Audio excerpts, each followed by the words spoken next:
Berezkoa bada, 1986ko gerran Legazpiko herrian fusilatuak izan zirenak zein herritik kanpo edo gerra frontean demokrazia eta askatasunaren alde borrokatu ziren Legazpiarra gogoratuz aurkeztu den mozioa onartzea. Legazpiko udalaren adierazpena. Badira ia 75 urte 1986ko otsailean legezko gobernu errepublikarraren aurkako estatu kolpe militarra gertatu zen. Herriaren borondatea aintzat hartu nahi izan zuten hainbat sektore militaren eta sozialen ekimenaren ondorio izan zen altxamendu nazionala. Guda zibila eta kolpe nahien garaipen politiko-militarra berezizik. Gure herriarentzat ahaztu ezineko garaibetza ekarri zuten. Dolua eta zazumina. Espetxea, erbestea, errepresioa, askatasunaren eta oinarrizko eskubideen ezabaketa. Ohikoa zen matxinoen boterea erdietzi eta beroko urteetan 1975 urtean diktadore hiltzen arte. Erregimen frankistak gupidarik gabe mantendu zituen tortura. Aurkarien espetxeratzea, exekuzioa eta baita jendeartearen, kulturaren eta hizkuntzaren jazarpena sistematikoak ere. Bere garaian, udalaren ordezkariek, aho bateko aldarrikapenez, Francisco Franco Bahamonde izendatu zuten Legazpiko ohorezko alkate. Horrela, ezkerona agertu nahi zuten aberriaren alde eginagatik eta udalen aldeko horrela baikoagatik. Gure udal gobernuak ordea, 2000 urteko azara sortzian balio gabetu zuen izendapena. Legazpiarrontzat iragangarria zen. Orain, diktadoria izenetik, 35 urte igaro direnean, nazioen historia egunean jartzeko garaia hiru da. 1936ko gerran demokrazia defendatu zuten pertsonen, oroitzapen historikoa eta demokratikoa berreskuratzeko garaia alegia. Demokrazia iragana kontuan hartu gabe eraiki dela zaratzeko garaia. Gaurko belaunaldien etorkizuna bideratzeko. Ezinbestekoa da iragan hori ezagutzea. Adizkipetasuna eta pedagogia erabiliz berriro erretika ezazari. Honegaitik, guztiagatik eta begirune osoz, Legazpiko udaleko osoko bilkura hauxe erabakitu. Lehenengo puntua, orain dela 75 urteko estatu kolpea gaitzesten du idea politikoak inposatzea helburua duen bortxakeria oro gaitzesten du. Bigarren puntua, oroitzapen historikoaren berreskurapena eskatzen du. Egia ezagutzeko eskubide, giza eta justiziaren naiz demokraziaren emermenez. Hirugarren puntua, publikoki aitortzen du ideia demokratikoak defendatzea den ondorio eralgarriak, ekonomikoak, naiz edonolakoak, jasan izan zituztenen balioa eta zanumina. Hirugarren puntua, frankismoaren biktimak izan ziren kalte horrein moralerako eta ekonomikorako eskubidea aldarrikatzen du.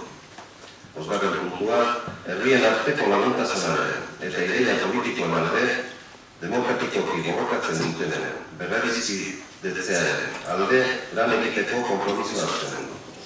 Eta zigarren puntua, martxoaren 18an, ekitaldi bat egitea erabakitzen du 1986ko gerra Legazpiko herrian fusilatuak izan zirenak zein herritik kanpo edo gerra frontean demokrazia eta askatasunaren alde borrokatu ziren Legazpiarrak gogoratuz.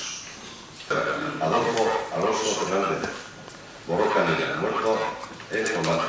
Damián Aluspita Aguirre, borrokan hila, muerto en combate. Juan Aluspita Aguirre, borrokan hila, muerto en combate. Iriaco Emilia Martínez Rosa, borrokan hila, muerto en combate. Miguel Andújar Manuno, borrokan hila, muerto en combate. Justo Andrés Aguirre, borrokan hila, muerto en combate. Segundo Arrecabalara Murguillo, borrokan hila, muerto en combate. Celestina Tormendi Arrondo, fusilado. José Barandiarán Iturbe, guerrero ondorio Silva, muerto a consecuencia de la guerra. Pedro Velasco Ochoa de Eda, borrokan hila, muerto en combate. Marcelino Bernareche Manchoro, borrokan hila, muerto en combate. Teodoro Vidania Oyoquieta, partista en guerra de Río Námara eta Hila, reclutado forzosamente y fallecido. Florentino Blanco Valdivieso, Borroka Nila, muerto en combate. José Antonio Garesta Fuciano, desagertua, desaparecido. Juan Enorza Doriri, Borroka Nila, muerto en combate. José Echeverría Carmentia, preso en cátedra, Isla, muerto en prisión. Santos Echeverría y Barrón, artista en guerra de Río Guadalajara, eta Isla, reclutado forzosamente y fallecido. Domingo Echeverría y Bertegui, preso en cátedra, Isla, muerto en prisión. Joaquín Echeverría murió. Guerra de Memoria y Isla, muerto a consecuencia de la guerra. Aureliano Fernández Ruiz de la Rea, fusilado. Domingo García Alonso, Borroka Nila, muerto en combate. Policarpo García Alonso, Borroka Nila, muerto en combate. Doroteo Pilar de Aragón, Borroka Nila, muerto en combate. Primitivo González de la Angarica Arrey, Borroka Nila, muerto en combate. Alejandro Corcoa de Neochea, fusilado. Francisco Iglesias Inza, artista de guerra de Río Guadalajara, eta Isla, forzosamente y fallecido. José María Isausti, Aracena, Borroka Nila, muerto en combate. Plácido Iñotegui, Borroka Nila, muerto en combate. Donato Inza, Ajarón, desaparecido. Fernando Irascosta, Echeverría, artista de guerra de Río Guadalajara, eta Isla, reclutado forzosamente y fallecido. Pacífico Irascosta, Echeverría, desaparecido. Lorenzo Cortázar García, guerra de Memoria y Isla, muerto a consecuencia de la guerra. José Larrañaga Villarreal, fusilado. Jesús Larrea Eguino, Borroka Nila, muerto en combate. José Licarazu Augusto, artista de guerra de Río de la Nama, reclutado forzosamente y fallecido. Esteban Marina Ayasa, fusilado. Jerónimo Marina Alonso, Borroka Nila, muerto en combate. Adelina Marina fusilado. Guerra de Memoria y Isla, muerta a consecuencia de la guerra. José Martínez de Andrés García, Borroka Nila, muerto en combate. Lorena Agustina Martínez de Adreni Valdivieso, guerra de Memoria y Isla, muerta a consecuencia de la guerra. Evaristo Mendía Zavala, fusilado. José María Mendía Gutiérrez de la Concha, fusilado. Eugenio Munduzo Múnova, artista de guerra de Río Guadalajara, eta Isla, reclutado forzosamente y fallecido. Tomás Murua Sasieta, artista de guerra de Río Guadalajara, eta Isla, reclutado forzosamente y fallecido. Donato Oroz Uchoa, Borroka Nila, muerto en combate. Jesús Peña Echeverría, fusilado. Julián Pérez Canalla, fusilado. Aurelio Ruiz Yarrulo López de Bereño, Borroka Nila, muerto en combate. Vicente Zaragoza Odre, Borroka Nila, muerto en combate. Luis Ugarte, el colaborador. Guerra de Memoria y Isla, muerto a consecuencia de la guerra. Pedro Uribarri Galandeaga, Borroka Nila, muerto en combate. Jesús Villalobos Gaona, Borroka Nila, muerto en combate. Luis Arreta Tellería, Borroka Nila, muerto en combate. Cosme Tendodo Fielre, Guerra de Memoria y Isla, muerto a consecuencia de la guerra. Félix Severi Fernández, Guerra de Memoria y Isla, muerto a consecuencia de la guerra. Correcino Zubicarreta Arámbulo, Borroka Nila, muerto en combate. Eloy Zufiado García, Borroka Nila, muerto en combate. Isidro Zufiado García, Borroka Nila, muerto en combate. Horrekin edanak, eta orain pasakotea bozkatzea. Aldeko botoak,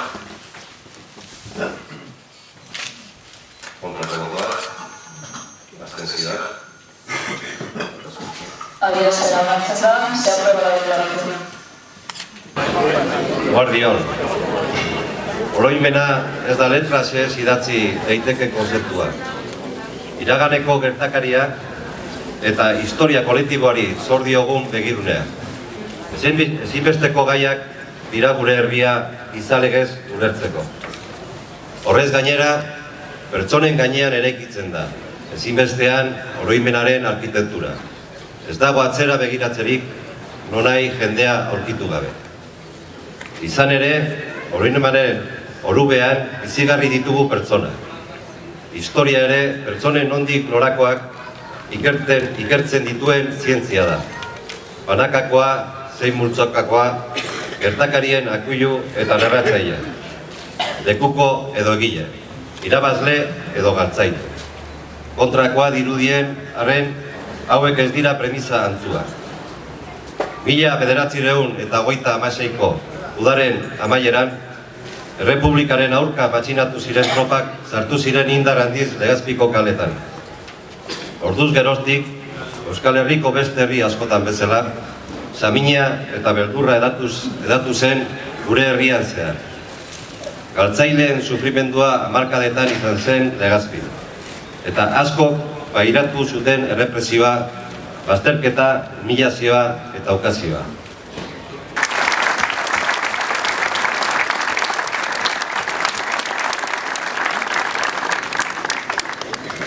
Eskerrak luzatzea udal korporazioari gaur hemen hartu den erabakiagatik. Eta nolabait omenaldi honi aurpegia jartzea familiarteko baten iloba naizenik Celestino Azurmendirena hain zuzen. Bera Mikeletea izan zen, Brinkolan jaioa, eta Mikeletea izanik fusilatu egin zuten nire amak urtebete zuenean. Beraz, nire amona ere alargun geratu zen, erbesteratu behazi izan ziren, Bizkaira, baina azkenean erbestera. Eta herritik nolabait galdutako lotura somatu edo sufritu behar izan. 75 urte pasa dira. Injustiziaz betetako tunel beltz luze bat. Denbora luzea da, baina ez da berandu egiten. Azkenean, berandu bada ere, iritsi da momentua. Ez nolabait, oroimen hori berreskuratzen. Eta injustiziaz betea, baina nik hiru aipatuko ditut ez luzatzea. Bat, bere momentukoa, garaikoa. Azkenean, afusilatu edo hil zituztenean, hildakoei zor zaien agurra eta ohorea ukatu egin zieten, edo egin ziguten. Gure kasuan, funeralik ere ez zioten ospatu. Beste batzuk, gudan hildakoak, erbesteratuak, sufrimentuz betetakoak. Bigarrena, familiak azkenean hautsita geratu ziren, hainbat alargun, hainbat umezurtz, hainbat erbesteratu, espetxeratu. Horrek dakartzan ondorio afektibo, ondorio ekonomiko guztiekin, urte eta urteetan. Beste batzuk, ohoreak eta oroimenak eta kairos hitzaz nolabait lodorioz beterik bizi ziren artean. Eta hirugarrena baita ere justizia ideologikoa. Azkenean norberaren ideologiak edo norberaren pentsamentua adierazi ezina. Gurea eta beste gainontzeko gehienon bezala abertzaleak zan nire aitona eta ere familia baita ere. Eta azkenean ezin adierazia. Nik gaur nire gogora nahi dut ekarri baita ere nire amona. Bera hemen arro sentituko litzateke. Azkenean, sekulo santan ez gara lotxatu, baina bai isildu beharra izan dugu urte luzeetan.